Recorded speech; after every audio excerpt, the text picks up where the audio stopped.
सरकार आणि संघटनेमध्ये समन्वयासाठी भाजपकडून विशेष नेमणुका करण्यात आलेल्या आहेत। भाजपचे पालकमंत्री नसलेल्या जिल्ह्यामध्ये भाजपचा मंत्री संपर्क मंत्री म्हणून काम पाहणार आहेत। भाजप कार्यकर्ते आणि सरकारमध्ये समन्वय साधण्याची जबाबदारी संपर्क मंत्र्यांवरती सोपवण्यात आली आहे। शिंदेंचा बालेकिल्ला असलेल्या ठाण्यामध्ये भाजपकडून गणेश नाईकांवरती जबाबदारी सोपवण्यात आलेली आहे। बीडमध्ये पंकजा मुंडे तर संभाजीनगरमध्ये अतुल सावे हे संपर्क मंत्री म्हणून काम पाहणार आहेत। आणि याच विषयी आपण अधिक बोलूया। प्रतिनिधी सुशांत सावंत सध्या आपल्या सोबत आहे। सुशांत, भाजपकडून संपर्क मंत्र्यांची नियुक्ती आणि विशेष म्हणजे ठाण्यामध्ये गणेश नाईकांकडे दिलेली जबाबदारी आणि तिकडे बीडमध्ये पंकजा मुंडे यांच्याकडे दिलेली जबाबदारी।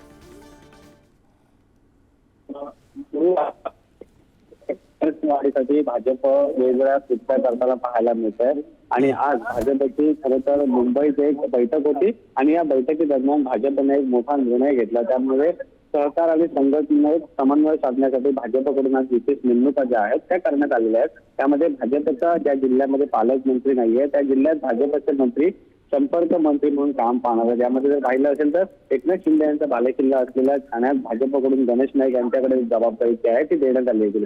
किंवा आपण जर बघितलं असेल तर मागील काही दिवसापूर्वी गणेश नाईक यांनी ठाण्यामध्ये जनता दरबार घेतला होता, त्यानंतर एक वाद निर्माण झाला होता। त्यानंतर आता भाजपने संपर्क मंत्री म्हणून गणेश नाईक यांच्या ठाण्यात नियुक्ती केली आहे। तर दुसरीकडे आपण पाहिलं असेल तर अजित पवार हे बीडचे पालकमंत्री आहेत आणि या ठिकाणी पंकजा मुंडेंवर विशेष जबाबदारी जी आहे ती संपर्क मंत्री पदाची देण्यात आली। तर नितेश राणे यांच्याकडे खरं तर रायगडचे संपर्क मंत्री याची जबाबदारी देण्यात आलेली आहे। आपण पाहिलं असेल तर गोंदियामध्ये पंकज गोयल, बुलढाण्यात आकाश कुलकर, यवतमाळमध्ये अशोक विखे, वाशिममध्ये राधाकृष्ण विखे पाटील, संभाजीनगर अतुल सावे, पंकजा मुंडे बीडमध्ये, धाराशिव जयकुमार गोरे, हिंगोली मेघना बोर्डीकर, जळगावची जबाबदारी जी आहे ती संपर्क मंत्री गिरीश महाजन यांच्याकडे देण्यात आलेली आहे। त्यामुळे कुठेतरी एक संघटन वाढीसाठी हे संपर्क मंत्री तयार केल्याचं बोललं जात आहे। धन्यवाद या सगळ्या सविस्तर माहितीसाठी।